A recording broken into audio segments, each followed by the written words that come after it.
Hey, everybody. Welcome to Wednesday night. We're normally on Monday night. We moved it to tonight. Special occasion. Merry Christmas to everyone. We're going to have 3 guests tonight that are in a collaboration where they made ornaments, wooden ornaments for Christmas. We're going to talk about woodworking during the holidays, and we're going to talk a little bit about the collaboration in preparation for Monday night's upcoming live stream. If you're watching this on replay and you want to skip the intro, you can fast forward about 10 minutes and our guests to start coming on with us, or you can enjoy this countdown. It's kind of learning as I was building. I was like, I can share what I'm learning, and of course the first videos were pretty bad, and hopefully I'm getting better. Just buying that software isn't what makes the difference. You've got to learn to use that tool, just like you've got to learn to use your high-end Powermatic woodworking tools or Festool for Sedge out there. So I think you got to kind of leverage all of it. And I just realized this is a new camera. I didn't take off the protective plastic over it, so I don't know if that was blurry or not for you. Oops. Oh, hey, look at that. In your little intro, which was very well put together, as I was sitting backstage and you had all these little clips from your previous guests. There was lots of good information in there, but somebody mentioned, just finding that thing that you love and do the thing you love. Don't make things that you don't like making. In terms of growing a business, especially a business where you make things, is make the things you want to sell. I want to say Brad Rodriguez said this many times a while back, where it's like, if you don't want to sell cutting boards, stop making cutting boards. If you want to sell tables, make some tables and sell them at a loss if you have to, just to get some tables out there you sold. You attract clients that you can show you've actually made a thing. If you're trying to sell couches, don't keep making coasters telling people you can make couches. Make some couches. A lot of times, usually when people start out on YouTube or when they're building a YouTube channel, they'll feel like their energies, if it's a scale of 1 to 10, they'll feel like they're at like an 8 or a 9, and they'll be like, woohoo!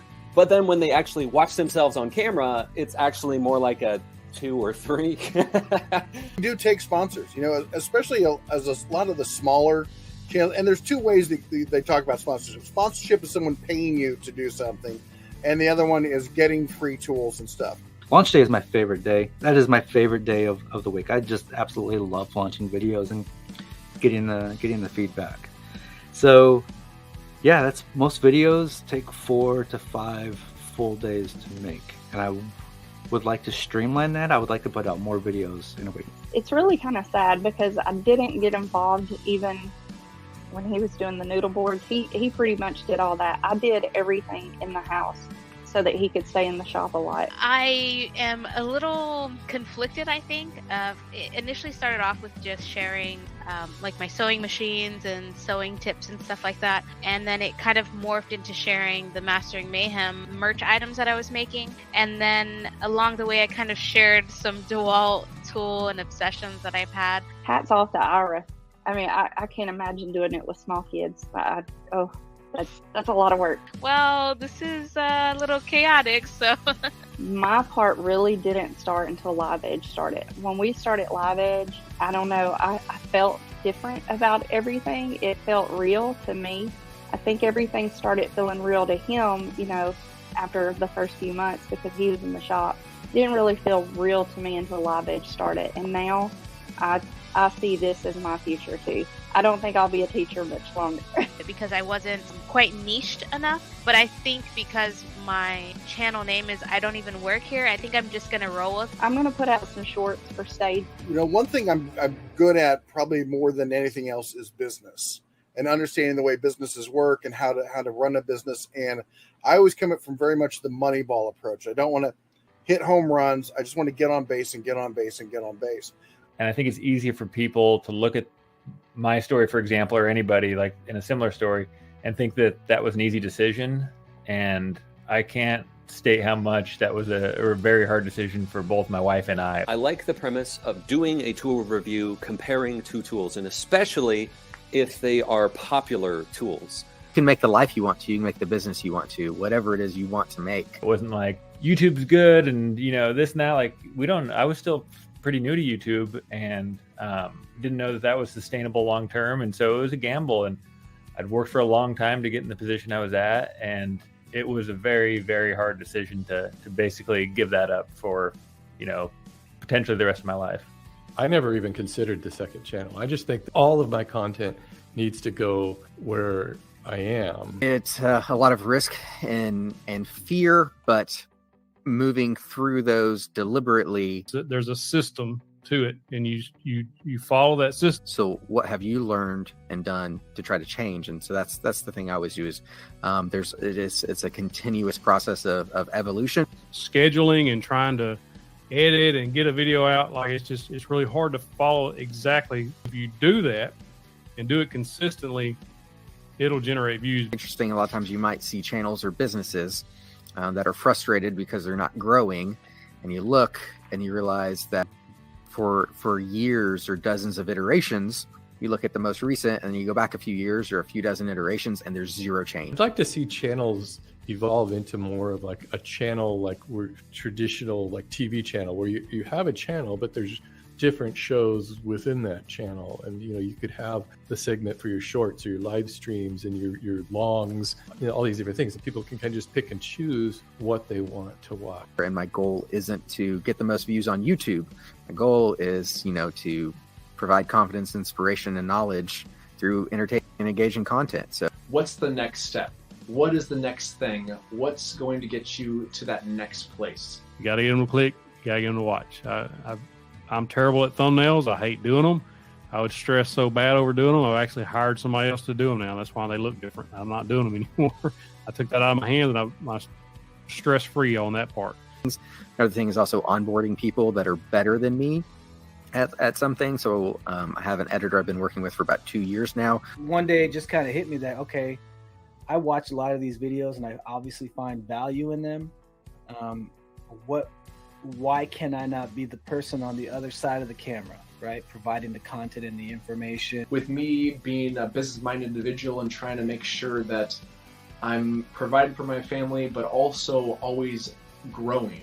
Our audience smells authenticity, and whether or not you're enjoying what you do very easy. I'll always be that individual that loves YouTube, that always wants to do extremely detailed videos on how to build. I feel like the biggest challenge is probably getting yelled at to put on protective. I'm still focused on my woodworking. I'm focused on trying to get better. I just want to try new things and break barriers and just be the best woodworker I can be, and then document that. I just don't really have the time or desire to really become a student of YouTube. So I'm always playing catch up. I'm always just doing the best I can to get the most out of what we're doing, but I am no student of YouTube, that's for sure. A good plan of attack is to create a channel on YouTube or an account on YouTube that you don't have any ties to. You've never watched anything on there, and just start watching content you're interested in on that channel. Don't watch the news, or don't click off and start watching, the latest episode or whatever.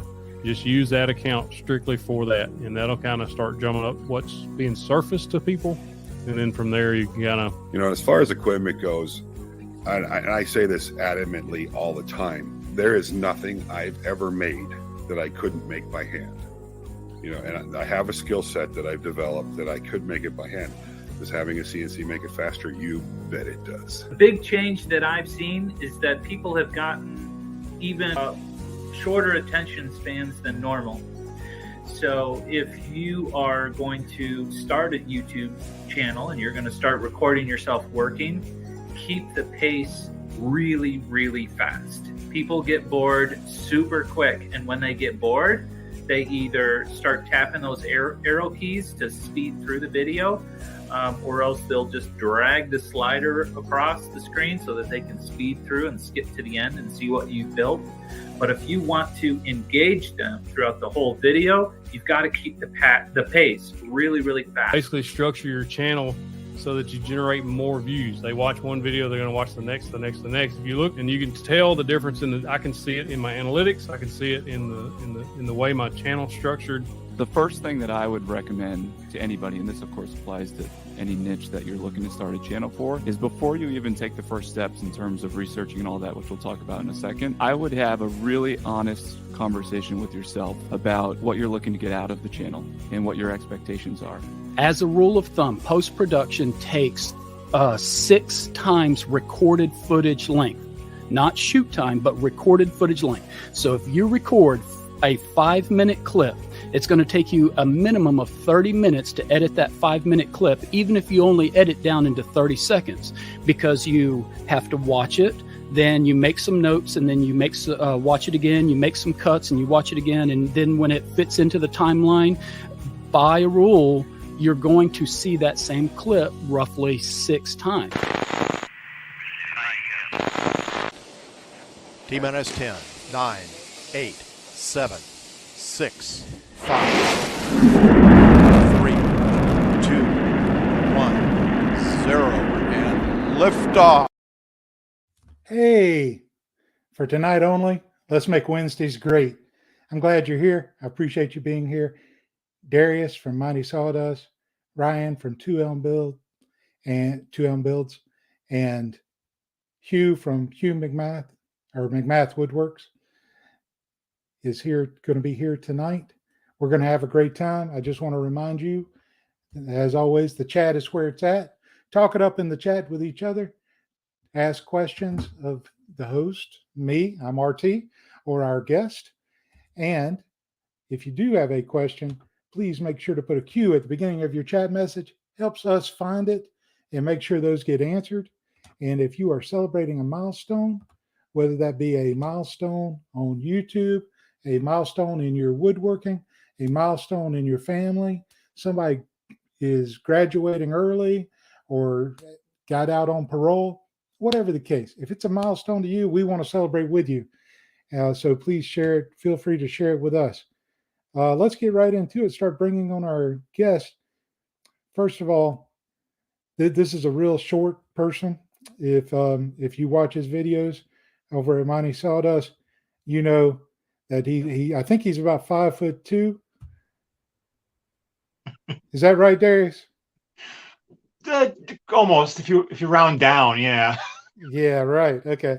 So now Darius is like 6'7" or something like that. So he's a real tall person. Darius, how's it going? Not too bad. How about yourself? I'm doing well. I saw you released a video today. I watched it and enjoyed it. Did you have some fun with it? Yeah, it was fun building it until I realized I had to cut really small pieces, and small pieces, big hands don't mix. But I made it work. Yeah, those small pieces can be very challenging. Let's bring on Ryan from 2Elm Builds. Ryan. Hello. How are you? Fantastic. How are you guys? Doing great. Doing great. Right. Appreciate you being on. Saw your new video. I really like that laser you have there, but it sounds like you're hoping Santa upgrades you this year. Who knows? I hope so. She's got a bug in her ear now. That's awesome. And let's bring on Hugh from McMath Woodworks. How you guys? I just want to say Hugh McMath Woodworks. Hello. Hey, How are you? I'm good. So you batten down the hatches? You getting ready for the cold? We're trying to. Yeah, it's we got the generator ready and all that, so it's about as ready as we can get. Yeah. Remind me again where you're from, Hugh. Mid-Michigan. Mid-Michigan. So you're expecting a blizzard? Yeah, that's what they say. Sometimes they're right. Sometimes we might get dusting. So yeah, the storm over here has been downgraded from like a foot of snow down to about 3 to 5 inches in my area. So we'll see. And where are you We're at, supposed to get 14 inches. In basically Chicagoland area. Chicago. Okay. And Ryan, I know you're expecting a storm. Where are you at? Minnesota. Minnesota? Yeah. Wow. We're supposed to get 14 inches. Yeah. We're just supposed to be cold. In South Carolina, it's supposed to get cold. But we're used to that. There's no reason for snow. That's not needed. It's I'd like fun. to see. Right. It can be. in South Carolina, in much of the South, we're not prepared to keep our roads clear No.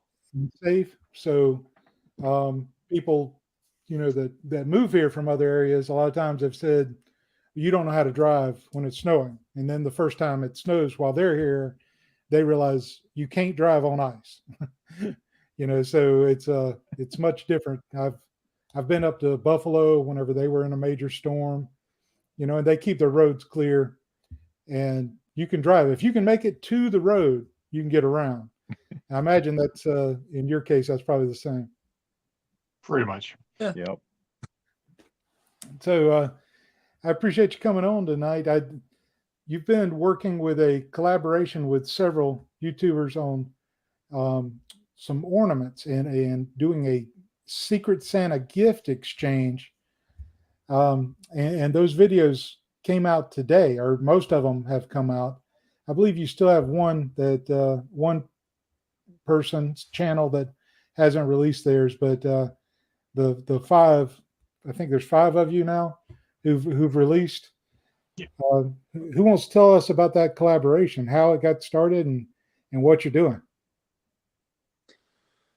I think was it Matt at Friday Workshop that kind of got the ball rolling, said, hey, we should do a collab, and then everyone started pitching in ideas, and we kind of narrowed it down to a few different ideas, and we landed on ornaments.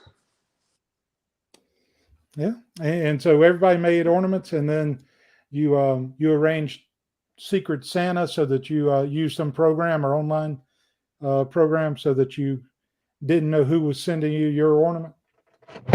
Woo! Careful, all right? Yeah, I think Brian's got so excited he fell out of his chair. Right? Monitor fell off the wall for some reason. Oh, okay. Yeah. So yeah, so we're the on idea like a is- messenger chat, and we kind of exchanged our addresses. So once we had a name picked out, then we basically just shipped it out to that person without really letting them know through the chat. And we just kind of communicated back and forth. We're like, okay, I sent mine out, you sent yours out. Should be expected by, the 12, 13, 14, or I think somebody just got it like 2 days ago. Yeah. So what was the challenge whenever you decided on ornaments? What kind of challenge was that? Because a lot of people would think, well, it's going to be simplistic. A lot of people can make ornaments, but then it gives you a challenge of what design you're going to come up with. Yeah, there's a few factors. It's like, okay, what's your skill level? What can you think of doing, and what's the equipment you have? Like if you have a laser, you have a few tricks up your sleeve of making ornaments by you can do layering and everything else like you did for Hugh over there. Yep. But if you don't have one, it's like, well, do I do something similar by using, let's say, a scroll saw or whatever else tools you have? In my case, I was having to be doing all the craft shows from the summer farmers markets to now the winter indoor ones. So I was, making all these crafts. I had the video previous to this one released for the like a 3-piece box set that looked like gift boxes with the little ribbons and bows that light up. So that was one of the items I was doing. And then I did these geometric snowflakes, which were selling great at these shows. And I'm like, well, I got a lot of scrap materials from the leftover cuts from these. And I'm like, let me try to make a miniature version because these kind of look cool for hanging on a wall and stuff. But, if you hang one of these on a Christmas tree, it'll start looking like the Charlie Brown Christmas tree all lean over. So I'm like, I got to scale this down a little bit. Maybe you just need to put more on there. Balance it out. Yeah, you got to have one on each side, balance it out. No, and that's I think Or that's use it at the start, basically. Yeah. That's a big factor is your skill level and what equipment you have. I thought all of the ornaments were really neat and took some thought and preparation going into the design.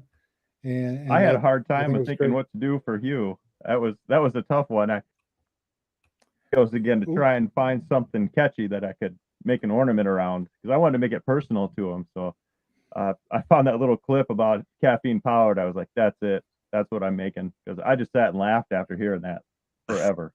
I think that's gonna be stuck in my head too now. Yeah. Appreciate that. Yeah. I was like, that is so cool. That just that personalization and like you said, all the layering and all the different aspects you added in there. That made it just over the top. That was awesome. Thank you. Yeah, I really like the way that came together. You know, that kind of discovered it with you as you went through the video process. Yep. And you expanded to pull in a favor from someone. Yeah. Because you didn't have the equipment you wanted to use, right? Not yeah. I tried it my own way. I made a simple wooden disc and tried to use a paint marker and draw it on there, and quickly found out that my handwriting and impatience was not a good combination. It just did not look good. So I actually kind of wanted to laser it from the start, but I don't have a laser. So I hand painted it first and was looking around, Google Maps, who has a laser shop, and I found them, and they did a great job. It was really cool. So yeah, I'd love to get a laser now. One more thing on the I want tool list. I just got mine this year. I love it. Yeah, that's Made awesome. all kinds of crazy things. Yeah, my limitation is the space I have left or something. But if I got one, I definitely find a spot for it. And that's part of the woodworking experience is, how you organize your shop, regardless of what size your shop is. You got to find ways to get all the tools in there that you need. Yeah. I think a laser would be great to have. It's on my list eventually. CNC, a laser. The list goes on and on. Yeah. I'd like better dust collection, and there's always something. So, all right. So we've all got weather coming up this weekend, but one of the things I want to talk about tonight. Oh, and before I move on from the talking about the collaboration in your ornaments, everyone, I'm putting a link in the comments, and I will put that link in the description after the live stream so that you can go there. And I just put together a quick list with all the videos so you can press play and watch them all the way through.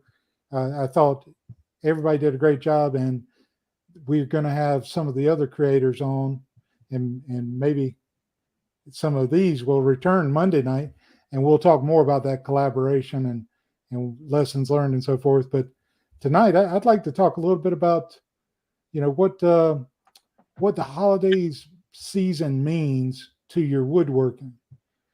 So Hugh, can I start with you? Sure.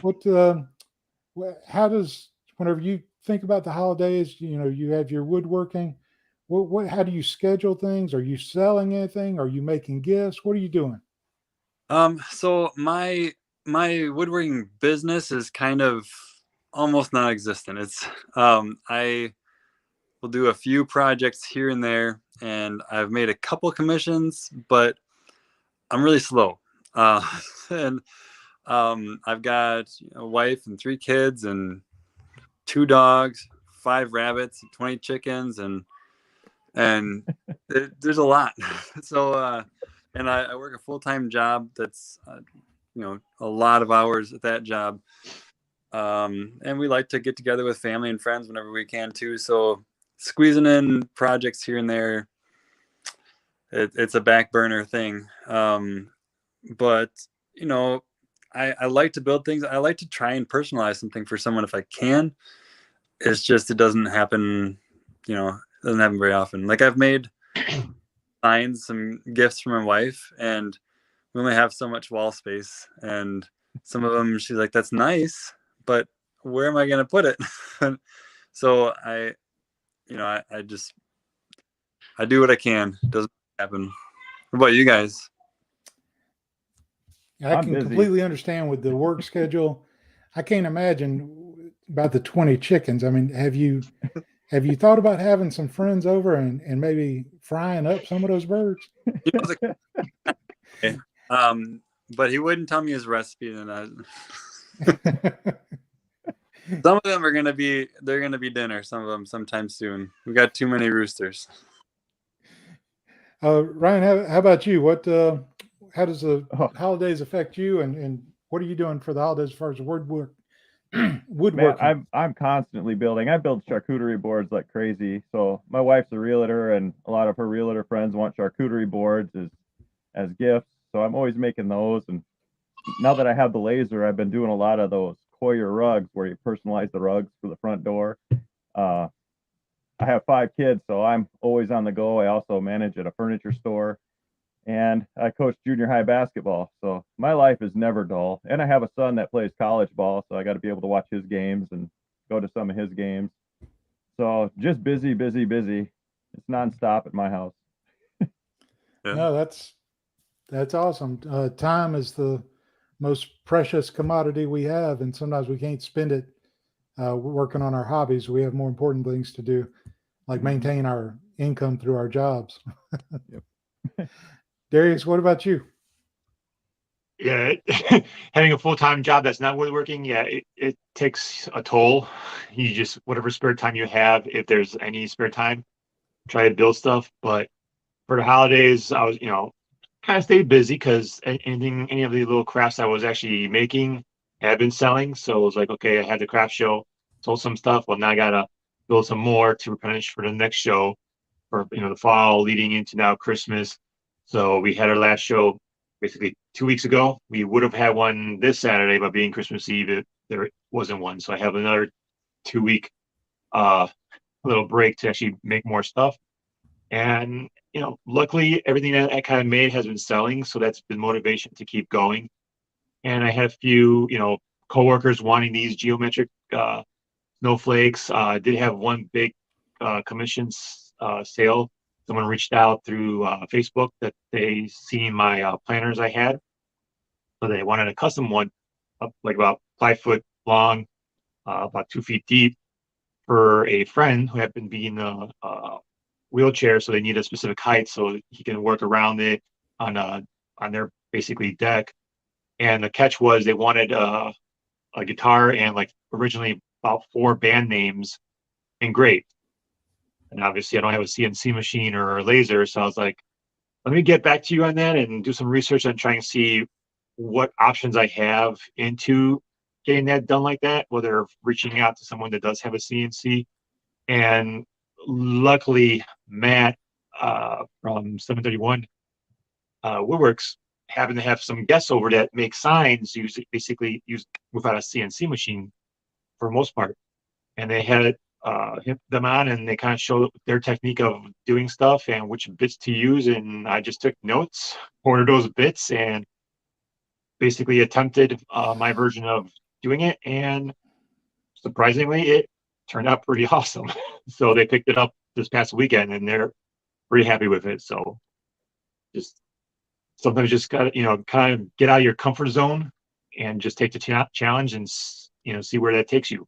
Obviously now I have that little skill under my belt. I can offer it in anything else I do that's literally going to be handcrafted engravings to make it personal. That's cool. So I actually also filmed it, so it'll be a future video coming out. I'll basically call it the heavy metal planner, because they wanted heavy metal bands on there. So nice. That's cool. That's cool. Yeah, there's always more than one way to do things. You don't have to have a CNC or a laser to accomplish many things, but I think it would make it nice, wouldn't it? It'll make it quicker, that's for sure. Yeah. So a lot going on there. If I know you probably can't say if you did, but can anybody volunteer that they made something for somebody special for Christmas? I did not. Not this year. Yeah, so often we're we don't have the time to do that kind of thing for family. It seems like we're always doing something. What's on your wish list for Santa to bring you this year? We know Ryan's got the upgraded laser. Yep, that's what I'm after. Darius, what did you have on your wish list?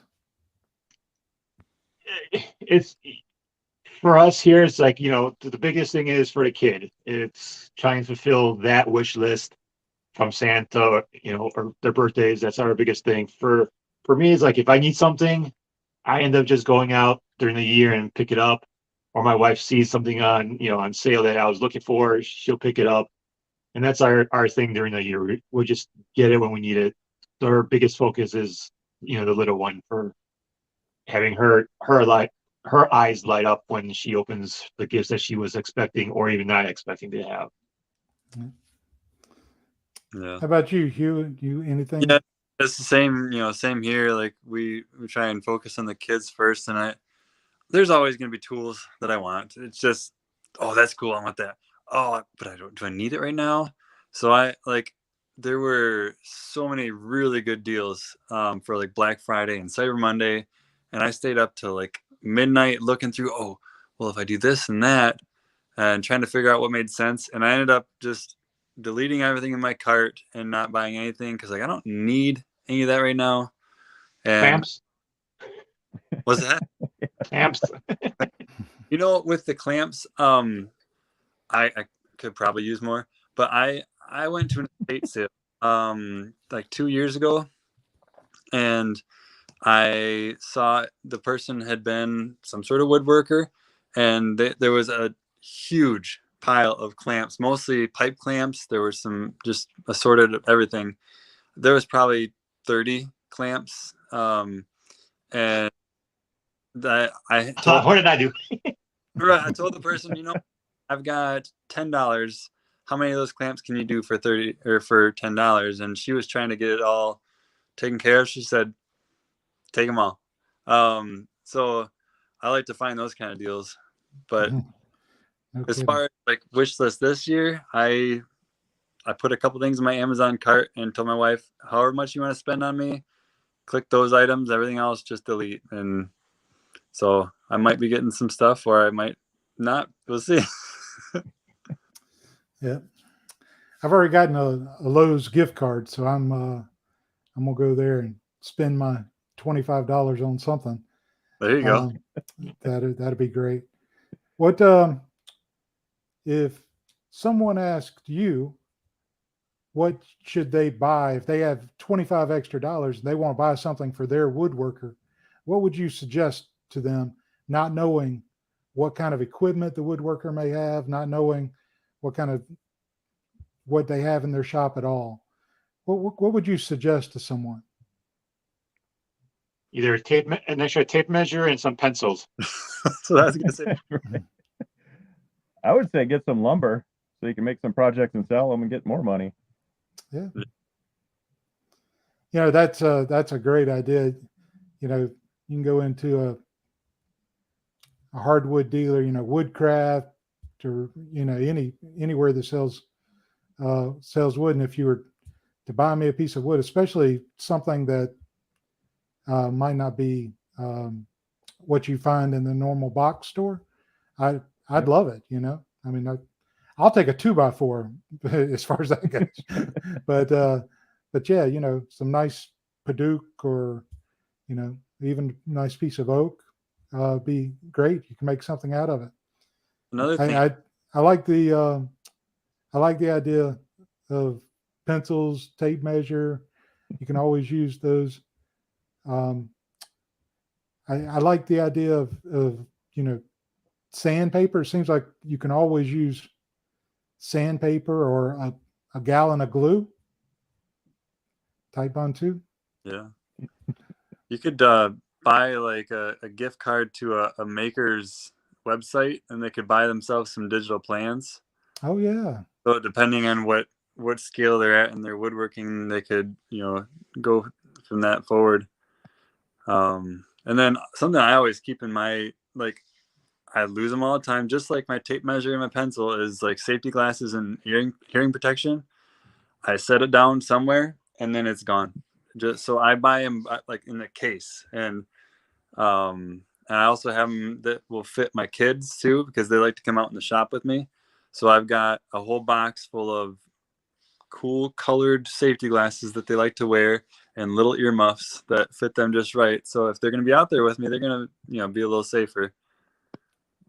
So something that if they got family members, it's. No, that's good. Got to protect those little ones. Their hearing and lungs have to last for a lifetime, right? Got to protect them. What,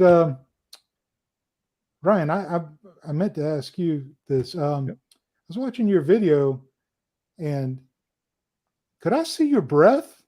Is your shop I that saw cold? that too. It was so cold. I had both heaters on. It was like 12 degrees in there. It was cold, and I could not get it warm. So I was like, there's going to be breath. You might see an influx in your viewing because I had to rewind that a little bit and go back and be like, wow, I can see him breathing. I had a few outtakes that I was just shivering and trying to keep my hands warm. And yeah, I didn't put them in the video because it was getting too long, but there were some pretty funny ones.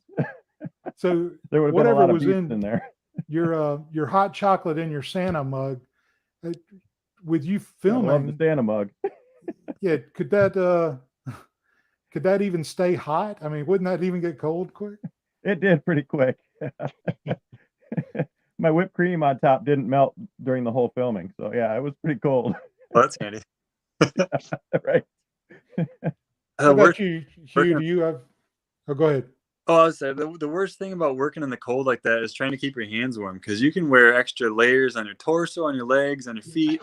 But in cold weather, the sand pulling that air, the sander right past your hands, and like your hands get stuck like this, and that's rough.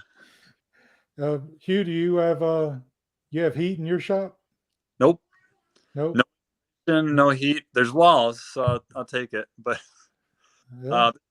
we just moved to this house a couple months ago, and eventually I'd like to insulate the shop and put some heaters out there. I bought shop lighting. It's still in a box, so all kinds of someday projects. But no, right now it's just chilly in there all the time. Darius, I can tell yours is comfortable, right? No. I have one of those like it's a 4-in-1 heater, AC, dehumidifier, fan in the shop. So I turn it on, like on a weekend, like this Saturday. Well, obviously not this Saturday, but like any cold Saturday, I'll just quickly run out, turn it on, go back in the house, get some coffee, get breakfast going. An hour later, should kind of warm up. And I go in here and I'll start, building something or filming, whatever I'm doing. And then turn it off for the night. Do the same thing the next day. And then during the week, it just depends on like, okay, I've got a couple hours. Is it worth to turn on the heat for an hour, let it warm up to be, to do something for like an hour and then go to sleep? Or if you have more hours, then okay, I'll turn it on and, try to build something. It all depends on what's going on. Like last 2 weeks, whatever time I had to get in here to finish up that planner box for the person. They're giving it as a gift for someone for Christmas. Yeah. But yeah, it's definitely a lifesaver. I bet. I saw First Fruits Design said masking tape. Was that a reference to what kind of gift? Probably. Yeah. Any kind of tape like that, some nice 2-sided tape, some painter's tape, frog tape. I think it'd be a good gift to get some good not what is it, CA glue. Yeah, that's good stuff. Yeah, all good things. My kids are always asking me to fix stuff with my special glue. That's Same thing here. no, buddy. Sorry. No, that's great. So with you each have YouTube channels, and you're each making videos. You got any big plans for the upcoming year? Just for me, just keep, doing the same thing. I'm signed up for the whole winter season for the craft shows. So I got 2 each month till basically Memorial Weekend. And then it starts up with the summer. I plan on starting from the beginning, hit up a couple local markets throughout the year, and just kind of get my name out there and just keep chugging along. As far as videos, whatever project that I'm working on, I obviously have a build video. Eventually, depending on what I build, definitely want to try to figure out how to make the actual plans that are readable for others to put on my website so people can buy it if they like something that I built. And then and this video kind of said I had a sponsor, which was myself. So I'm just kind of promoting myself. Hey, check out my website. I got t-shirt designs and stuff. Like I'm wearing the hoodie with the flag, a couple tools. I have a couple of sayings on there. So I kind of showed up on the screen of what I have on my site to see if anyone, finds it funny and wants one and orders it. Kind of support the channel that one way to give me some money to buy more wood and make more projects. Yep. Just kind of basically keep growing the business, put my name out there, and just whatever I make sure it's done right, and don't make anything that looks cheesy or just slapped together. Just take the time and effort to make it right. Sounds like And you'll hopefully get more return customers, and word of mouth usually the best marketing.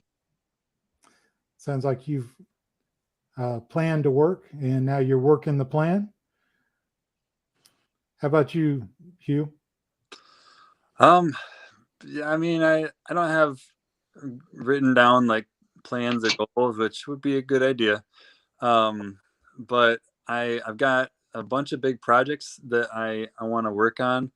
I've got a whole list of stuff that needs to be done around the house, and that would make interesting videos. But like I said before, with my schedule, if I get around to a project, there's not always the likelihood that I'll record it, because I mentioned all the crazy livestock I've got and stuff. Just this fall and winter, I made 4 rabbit hutches and an entire chicken coop and enclosure that I didn't have time to record because I wanted to get it all done before the snow and for us to be able to move into this house and stuff like that. So some of those bigger projects, I'd like to be able to start recording those to show some more interesting stuff on my channel. I don't know. I'd like to get. It's hard to balance that. Like, yeah. You want to get batch out something, but then you're like, oh wait, this is good content. Put the camera up, and then you're working, and then you realize the camera's kind of off, and it's too late because you're already done with that part of it. Mm-hmm. Yep. It happens every time I'm trying to record anyway. I'll get a good take, and that didn't record. We've all been there. That's never happened. You're the first. The worst one is like, you had a good take, ran perfectly. You had your jokes were on cue. It didn't record. It's always the funniest when it didn't record.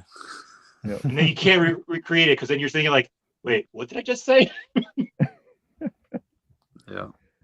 Yeah, that's part of the struggle with the YouTube game in doing something beyond, just standing in front of the camera and talking, right? Is the planning that goes into it, and the actual,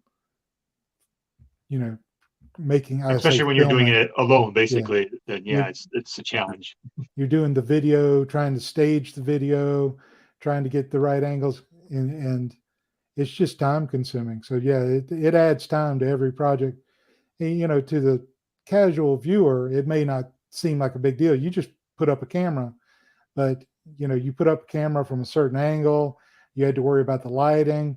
You had to worry that where you position your hands didn't block the shot that they need to see to enjoy and get something out of the video. Because I always seem to, no matter where I think I've lined things up, I'll end up twisting my body around, putting my hand somewhere right in the way. Like if you see here, I'm going to cut this right up. Yeah, exactly. These big old mitts right in the way every time. Usually it's my big head that gets in the way. Yeah. Ryan, what about you? What you got coming up? Since I volunteered to coach basketball, I haven't had a lot of time to do any projects. I had a few started, and they're just kind of sitting on the workbench right now. I have a few things with the laser that I had done, and hopefully I'll get those finished up soon. And I kind of take them as they come. If somebody wants something built and I think it'll make a great video, I'll make a video of it, but no real plans for anything specific. Okay. Yeah, I'm kind of in the same boat. I'm kind of, this has been a weird year for me. A lot of hours at work. I've tried to keep the live streams going. I've missed some weeks of this due to work or illness, or I accidentally took a vacation one week. So whenever you are looking at trying to get my other channel, my Married Man Woodworking, back on track, I released a shorts video just so I could say I released something, just so I can get it back into the motion of actually releasing things on the channel. I've got a few things in video that I need to edit, and I just need to find the time to do it. And I've got several projects that I need to video as I do the project, like unboxing some tools that I just received, first uses and thoughts on those, that type of thing. So it should be, if I can find the time to do it, I think it'll be fun and exciting next few months.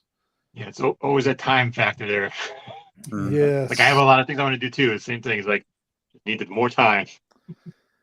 Yeah, it's amazing how quick the days go now.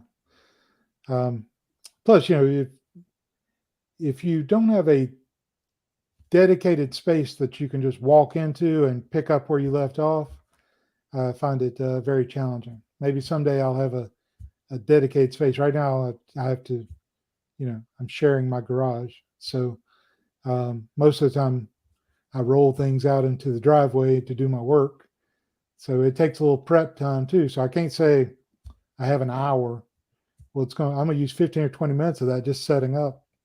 Yeah. Easy. That's so frustrating. Yeah. So what's your favorite tools right now? What are you loving whenever you do get in the shop? Ryan, I know you got to be enjoying that laser. Oh, I love it. I just got it in October or September, October timeframe. And boy, I didn't realize how much fun that thing is. I mean, just engraving things, cutting things. I love it. I love it. And it's nice that it's attached to the CNC. I don't have to have two separate machines. I can just run it right off of that. It works great. Right. Was there much of a learning curve since you already knew how to do the CNC work? A little bit, but it's real close to running a CNC. I had to learn another software to go with it, but that wasn't a big deal. A couple YouTube videos later, got it down. Yeah. At some point in my life, I'm going to draw the line and say, all right, no more software. I'm not learning anything new. I'm not learning anything else. But yeah, that sounds like it'd be fun. I'd love to have laser CNC and see what you could do with it. What about you, Hugh? I don't know. I got some new Milwaukee drills for Christmas last year, and I wasn't really able. I put them through the paces a little bit this fall, making some rabbit hutches and things like that. And there's one that's just a little bit more powerful than the others. I think it's fun to use. And then I borrowed some tools from my father-in-law, and they're just battery powered recip saw, battery powered circular saw, and there's just no cords in the way, and it's just so handy trying to work, outside. Don't have to pull cords out every time, because RT, I was in the same boat as you for a long time. If I wanted to do any work, I had to pull everything out of the driveway, and make sure I had cords, and then I'd have my cut perfectly lined up, and the saw is not plugged in, or and so having things battery, that's been pretty nice for me. Yeah, that's great. What about you, Darius? What's your favorite tools right now? I've been enjoying the router right now. Obviously, with the project, kind of got over that fear of doing kind of those kind of things with it. But obviously, be kind of expanding my usage with the router. I picked up one of the Bosch that was on sale for like $199. That's actually corded. Everything else is pretty much cordless in my shop here. I'm going to upgrade my workbench by actually incorporating the router into it. So I'm going to mount it somewhere underneath. That way I can kind of do all my routing on the table. So I plan on I got some templates and stuff that I'm going to be using for, just cutting things out. Bought some stuff from the Crafted Elements. I'm going to try my hand in epoxy and wood. So I'm going to see how that goes, and obviously I'll film that and let you guys know how that goes. Whether it's fun or really a pain in the butt.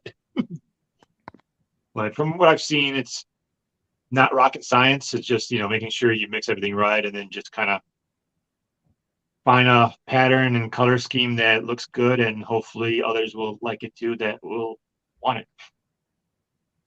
I'm kind of giddy and waiting to play around with that pretty soon here. Yeah, my cousin told me he's given me a slab of black walnut to make a table. If I want to go get it, he'll give me the slab for free. So I'm going to be going to get that done. I want to do, he said, be perfect. It's got some gaps in it, so it's be perfect for an epoxy. Yeah, I got to find someone that has like live edge wood around in my area, so I can just kind of hit them up and see what they have to try to really take advantage of the whole epoxy, river table or charcuterie boards, cutting boards with all the cool color designs and stuff like that. So that's my next project for you. Look around Marketplace or Craigslist. I'm sure there's. Yeah, I've been seeing some Marketplace. I just got to reach out and see if it's just been cut or it's been dried, ready to go. So I just got to hit the button and contact the person. Mm. Yeah, if it's just been cut, you're gonna have to wait a while. Yeah. So. Yeah. All right. What? Hey guys, I have to get going. Thank you so much for having me on. My kids are about to take over the living room, and Hugh, I understand. Merry Christmas. Merry Christmas to you. Enjoy. No, it's good. You can go play with his kids. I mean, take care of his kids. So, what? We talked about holiday woodworking plans for YouTube and stuff. What woodworking skill would you like to pick up? And you can't say epoxy because you just talked about that. What woodworking skill would you like to pick up that you haven't so far?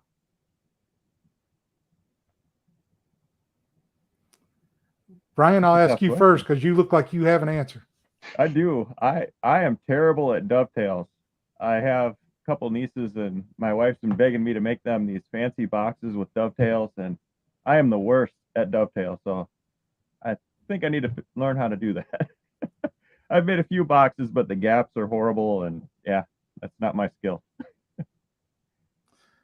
That's actually the one I was going to say. Is I'd love to, get to that point. I want to learn how to do dovetails. Yeah.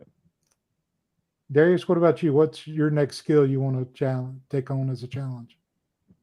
Just probably the same thing. Kind of expand on different types of joinery, just different projects, and just kind of expand on different techniques of with the equipment I have without buying a whole bunch of jigs for everything else. But yeah, dovetails would be one thing that I would like to try to figure out how to do the old fashioned way by actually using a saw and everything else versus just, making your own little jig to, use a router or the table saw, but actually, carving it out. That's actually, I think any skill that's actually still the old school way, like, what you call it, using the hand planer kind of thing, stuff like that.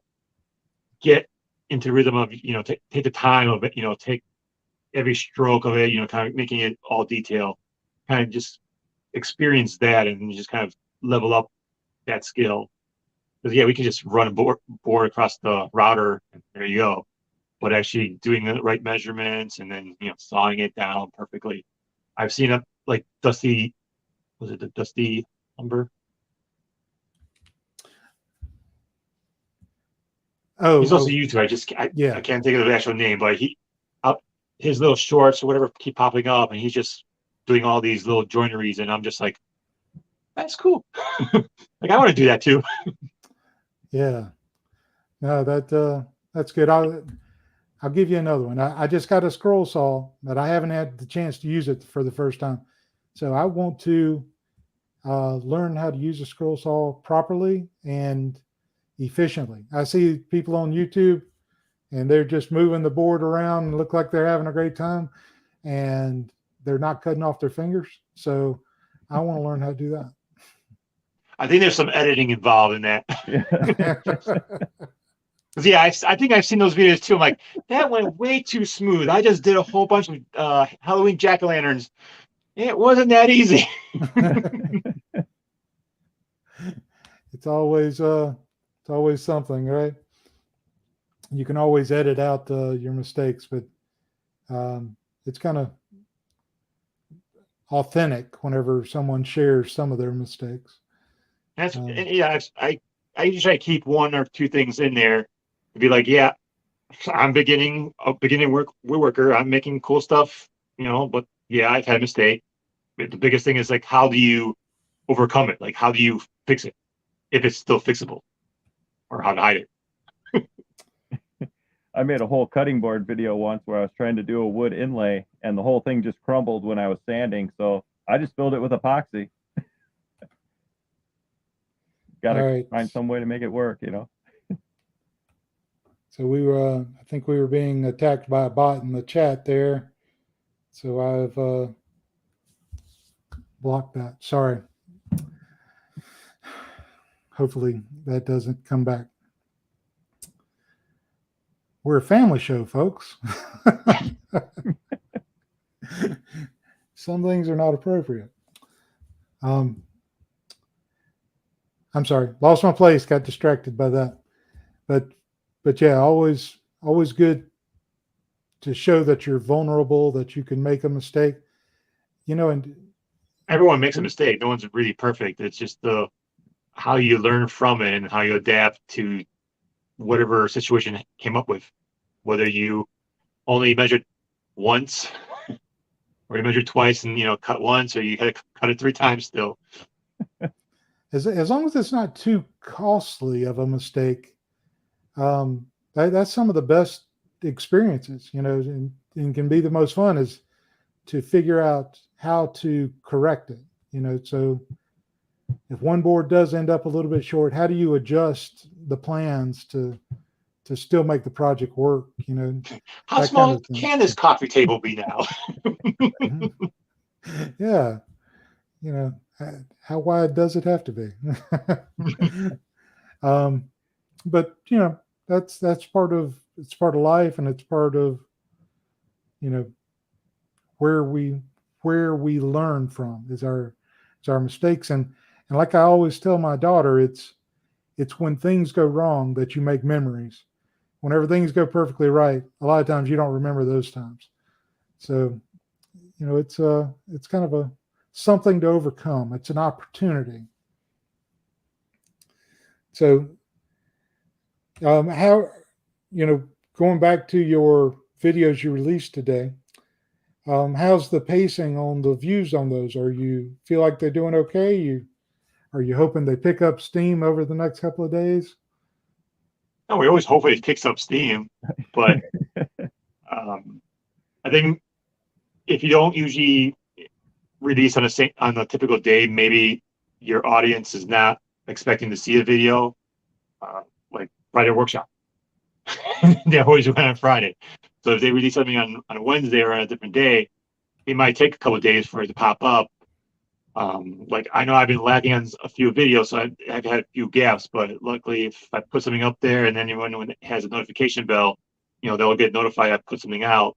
And then obviously we just got to do our part and just kind of market ourselves on our social media, and hopefully our friends and family jump on, and YouTube sees that and helps push it through. Yeah, I'm sure it'll pick up as more people watch everybody's videos, and they'll carry over. Yeah, I think there might be a little surge as a lot of people are all on vacation next week, so I think a lot of people are wrapping things up at work over the next couple of days. And plus, everyone's probably shopping for their Christmas dinners and stuff, trying to beat the storm or whatever it is. So everyone's kind of busy doing their usual stuff, not getting a chance to sit down and turn on the TV or even just sit down and look at their phone to watch the video. Yeah. So hopefully, this weekend when everyone has a break or they're hiding from their in-laws, they'll be on their phone, watching our videos. You all got views from me, so I like the videos. Congratulations on them, and I think everybody should go watch them because they're entertaining and educational. So I like them. And it's always good to see those videos and kind of get an idea of like, oh, that's kind of cool. I think I could make that, and then you just incorporate that style of something in your own thing. Yeah. And I really like this kind of collaboration anyway, where you have the basis, right? I mean, you said ornaments, but then everybody can go make their own thing. Everyone has a different vision of how the ornament's going to end up, how they're going to make theirs different. Last year we did boxes. Well, box is real general, but everybody did something a little bit different, and it shows our creativity and hopefully shares ideas with others so that they may not make your ornament exactly, but they might get inspired by it. It might give them an idea to go make something else, design something a little bit different, incorporate some of your ideas with theirs as they go through the creative process. So I think that's a wonderful thing that we have YouTube, and we can share this kind of knowledge with each other and experiences. And this channel is not sponsored by YouTube, but if you're getting anything out of this, please hit that like button. And if you're here for the first time, subscribe. Darius, why do you want to tell the audience anything before we sign off? Tell them why they should go to your channel. If you're basically trying to get into woodworking and you have limited space and you're trying to figure out how to do it, well, you can jump on my channel and I kind of can show you a couple of things I've done in a 10x15 shed and see how you can lay out your future shop and get any ideas. Awesome. And Ryan, how about you? Hey, I try to do everything on CNC. That's my channel just kind of took that turn without me going there, and everybody started watching those videos. So I just try to show how to do basics with the CNC and do small projects. So if you want to learn a little bit about how to get started into a CNC, check my channel out. The links to their channel are in the description. Go check them out, subscribe while you're there, and enjoy all that good content. Merry Christmas, everyone. I hope you have a great Christmas day and are enjoying the holidays. We will be back Monday night with more guests. So I will see you then. But for now, I hear my wife calling. I got to go. Merry Christmas. It's easy for people to look at my story, for example, or anybody like in a similar story and think that that was an easy decision. And I can't state how much that was a very hard decision for both my wife and I. You know, I still do some from time to time now. Okay. And what led you from that into video creation on YouTube? Boredom. What's the next step? What is the next thing? What's going to get you to that next place? It wasn't like YouTube's good and, you know, this and that. Like, I was still pretty new to YouTube and didn't know that was sustainable long term. And so it was a gamble. And I'd worked for a long time to get in the position I was at. And it was a very, very hard decision to basically give that up for, you know, potentially the rest of my life. With me being a business-minded individual and trying to make sure that I'm providing for my family, but also always growing. It's really kind of sad because I didn't get involved even when he was doing the noodle boards. He pretty much did all that. I did everything in the house so that he could stay in the shop a lot. I am a little conflicted, I think. It initially started off with just sharing like my sewing machines and sewing tips and stuff like that. And then it kind of morphed into sharing the Mastering Mayhem merch items that I was making. And then along the way, I kind of shared some DeWalt tool and obsessions that I've had. Hats off to Ira. I mean, I can't imagine doing it with small kids. That's a lot of work. Well, this is a little chaotic, so. My part really didn't start until Live Edge started. When we started Live Edge, I don't know, I felt different about everything. It felt real to me. I think everything started feeling real to him, you know, after the first few months because he was in the shop. It didn't really feel real to me until Live Edge started. And now I see this as my future too. I don't think I'll be a teacher much longer. Because I wasn't quite niched enough, but I think because my channel name is I Don't Even Work Here, I think I'm just going to roll with. I'm going to put out some shorts for staging. Staging is simply where you make the piece of furniture or the item, whatever it is, if it's, you know, wall decor, whatever it is that you're making. It's just where you simply make it look like it belongs in a home. I never even considered the second channel. I just think that all of my content needs to go where I am. I'll always be that individual that loves YouTube, that always wants to do extremely detailed videos on how to build. I was living in Charleston.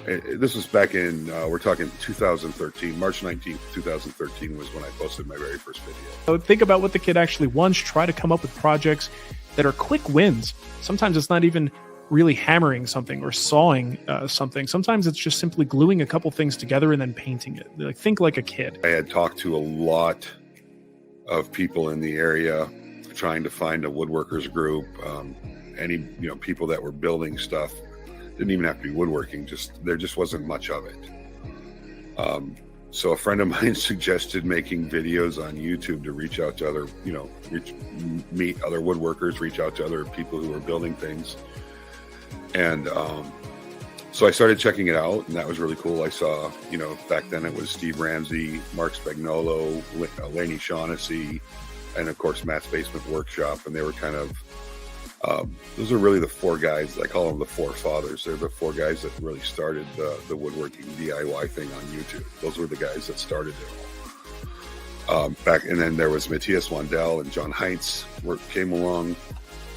And about the same time, Jimmy DeResta had started his thing, Bob Claggett, and I started about the same time, roughly within a year span there. We all started right around the same time, and it was just fun and exciting. I put a video up. It was the worst video that's ever been posted to YouTube. If you're hard on your videos, go check out my very first video ever. You won't feel so bad, I promise. But people commented, and I was interacting with them, and I took like another 2 months and I put up another video, and it happened again. People were, commenting and talking, and I really enjoyed that aspect of it. And at those points, I was watching a lot of YouTube. It was ridiculous. I had done a lot of fishing because I had a lot of free time. So I've been fishing and watching YouTube videos. And I kind of saw that there was this gap in the market of things that, just these in the industrial side of making or furniture or other things, you tend to see a lot of things that you don't see in the DIY sector. And there's a lot of adaptations that I saw that were possible. So I took a lot of my knowledge from that side of the world and kind of adapted it to the DIY and just started doing a lot of crazy and wild things that people hadn't seen before on equipment that wasn't designed for it, but it worked. I've had them different times throughout the course of 14 years for different projects and different things that I'm working on. Right now, the team members behind the scenes all have to do with my online courses, but everything else, as far as what I do for my channel, it's just all me. Doing the research is not necessarily going to be the fun part, right? And we had Mr. King on here a couple of weeks ago.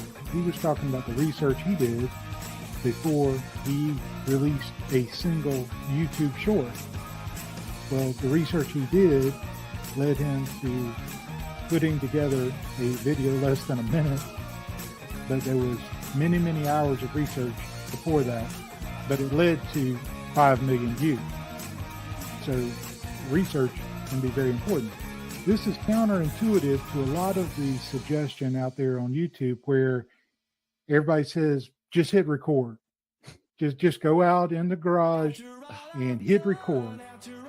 And your viewpoint seems to be different than that. What do you say to those people that say, just hit record? I'm glad you brought it up, RT. There's a lot of, I call them talking points that have manifested themselves for whatever reason in the how to grow space.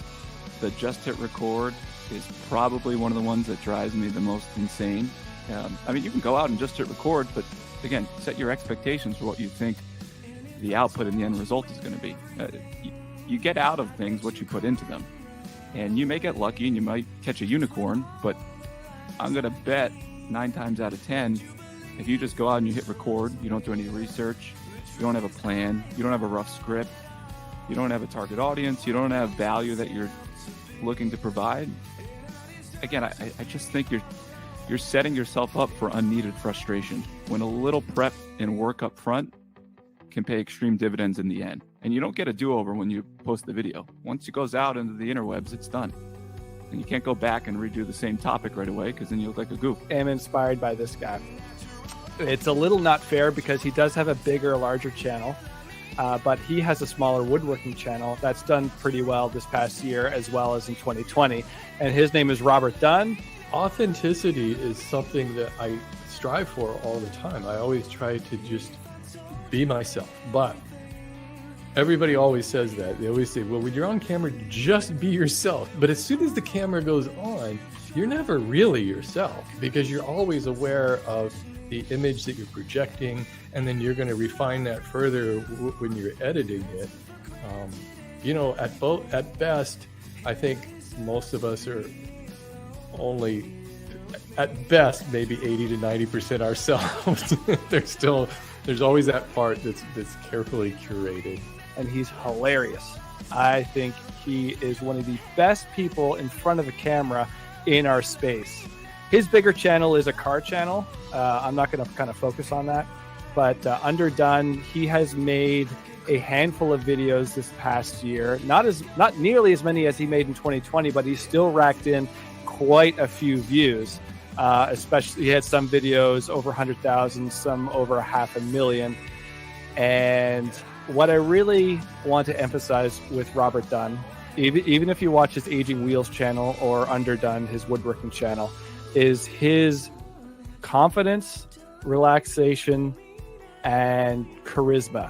And it might come naturally to him, but I believe that everyone can work on charisma, and they can look at someone like Robert Dunn and get inspired. And as far as working to become more natural on camera, that's just time. You just keep doing it.